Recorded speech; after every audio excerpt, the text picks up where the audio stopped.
मध्य प्रदेश सरकार के दूसरे सबसे बड़े सतपुड़ा भवन में सोमवार शाम 4 बजे लगी आग मंगलवार दोपहर 12 बजे तक पूरी तरह बुझाई जा सकी।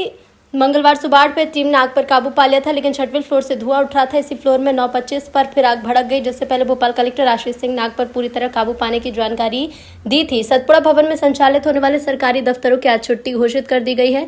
मध्य प्रदेश के सामान्य प्रशासन विभाग ने आदेश जारी किया है। सीएम शिवराज ने घटना को लेकर सीएम हाउस में रिव्यू मीटिंग की। स्वास्थ्य मंत्री प्रभुराम चौधरी ने कहा कि सीएम ने जांच के लिए हाई लेवल कमेटी गठित की है। कांग्रेस के आरोपों पर कहा कि कोई भी ऐसे महत्वपूर्ण दस्तावेज नहीं थे जो इस तरह का काम किया जाए। कांग्रेस के आरोप बेबुनियाद है। 4000 से ज्यादा कर्मचारी काम करते थे, कोई इस तरह की साजिश क्यों करेगा। सर क्या स्थिति अब आपको लग रही है? काफ़ी कंट्रोल कर लिया है और प्रिकॉशन के तौर पे अभी भी हमारी फायर टेंडर्स जो हैं, हमारे जो वाटर टैंकर्स हमने एक्स्ट्रा बुला के रखे हुए हैं। नगर निगम से लगातार हमें पानी वगैरह सप्लाई मिल रही है, उसमें किसी तरह की कोई दिक्कत नहीं आई है। और सपोर्ट में नगर निगम की team, fire team, CISF BHEL की फायर टीम और आपका एयरपोर्ट अथॉरिटी, एयरपोर्ट पे जो फायर टीम रहती है उन्होंने अपने फायर टीम का असिस्टेंस दिया है। फिर लोकल आर्मी यूनिट्स और एयरफोर्स यूनिट से हमें सपोर्ट मिला है। तो पानी अवेलेबल रहे। ये सामने देख रहे हैं, ये आर्मी का टेंडर है। ये एयरफोर्स से आया था। ये तो इसका पानी ख़त्म हो गया, तो अब ये वेट कर रहा है। होगा तो फिर इसको भी भर के फिर से लगाएंगे। Thank you so much. उसकी अधिकता थी, इसके लिए थोड़ा समय लगा, लेकिन अभी वर्तमान में स्थिति नियंत्रण में आती हुई दिख रही है। असर बराबर देखने में आ रहा है। आग कई बार बुझ चुकी है और कई बार वापस से पकड़ रही है। और जी हाँ, निश्चित रूप से शुरू में 2-3 बार ऐसा लगा कि पूरी तरीके से बुझ गई है, लेकिन जो डक्ट्स के थ्रू, वायर्स के थ्रू जो है, वो मुझे लगता है कि आग एक जगह से दूसरी जगह बीच में 2-3 बार फैल गई, जिससे कि हम लोगों को इसमें ज़्यादा सर फायर को लेकर सभी इंतजाम अभी पूरे? जी हाँ, पूरे अभी वर्तमान में जितने भी रिसोर्सेज हो सकते हैं सारे के सारे माननीय मुख्यमंत्री जी के निर्देशन में मोबिलाइज कर दिए गए हैं और मुझे लगता है बहुत जल्दी हम लोग पूरी तरीके से चुनाव थोड़ा नीचे रखो। सर कितने परसेंट पर काबू पा लिया गया है और कितनी दमकल की गाड़ियां हैं? खुद मुख्यमंत्री शिवराज सिंह चौहान मॉनिटरिंग कर रहे हैं इसकी। पूरा घटनाक्रम बेहद चुनौतीपूर्ण था। मुख्य तौर पर जिस तरीके से अभी तेज़ हवाएं चल रही थी, जिस तरह से हाइट पर, पहाड़ी पर बिल्डिंग स्थित है, परिस्थितियाँ मुख्य तौर पर पहाड़ी इलाके पर रिलीफ फीचर इस जगह का था, जिससे वाहनों को पहुंचने में दिक्कत आ रही थी। हाइट ज़्यादा होने से कई बार संसाधनों को और अग्निशामक जो यंत्र हैं वहाँ तक पहुँचने में प्रारंभिक दिक्कतें आई, लेकिन फिर भी पहली तौर पर जब आग की सूचना आई 5-7 मिनट के अंदर पुलिस कंट्रोल रूम से वाहन आ गया था।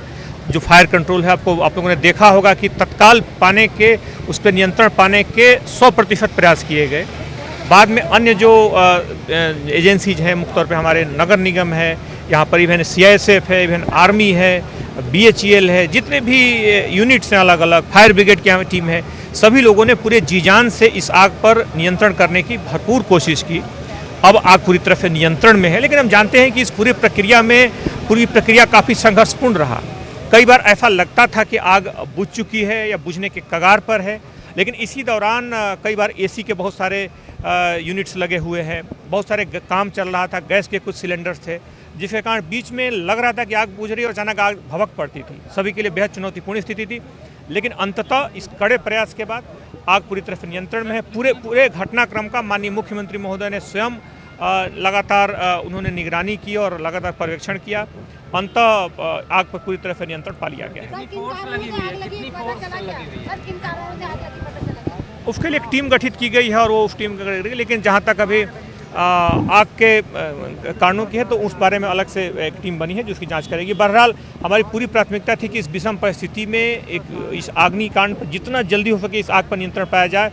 अंतर नियंत्रण पा लिया गया है, लेकिन जैसे मैंने बताया कि जो परिस्थितियां तत्कालिक इस तरीके की, जिस तरह तेज़ हवा चल रही थी, जिस तरीके से इसकी लोकेशन है इतनी हाइट पर, और यहाँ पर वाहनों को पहुँचने में दिक्कत आ रही थी, खासतौर पे जो पहाड़ी इलाका होने के कारण, इसके कारण थोड़ा वक्त लगा, लेकिन सभी ने जी जान से मेहनत किया और अंततः आग काबू में कर ली गई। आग लगने वाली मंजिलों में कौन-कौन से ऑफिसेज थे, किन वो अलग अलग जांच में वो सारी बिंदु स्पष्ट होंगे कि कौन से क्या थे। अभी बहरहाल प्राथमिकता थी, सबसे बड़ी प्राथमिकता थी कि कोई जनहानि न हो।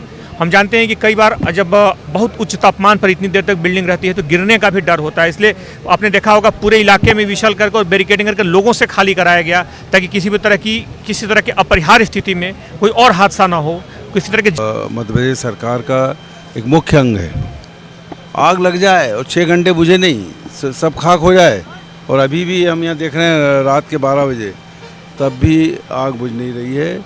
और जितने विभाग हैं यहाँ पे उन पे हमेशा उंगली उठती रही है। वो घोटालों में उनका नाम आता रहा है, चाहे वो नर्सिंग घोटाला हो या महिला बाल विकास, ये सब चीज़ें यहाँ पर हैं। तो निश्चित तौर पर आशंका नहीं, इन पे हमेशा उंगली उठती रही है। और आग लगना मतलब से वो चीज़ को सिद्ध कर रहा है कि घोटालों की फाइलों में आग लग गई और फिर कोई सबूत बचे नहीं।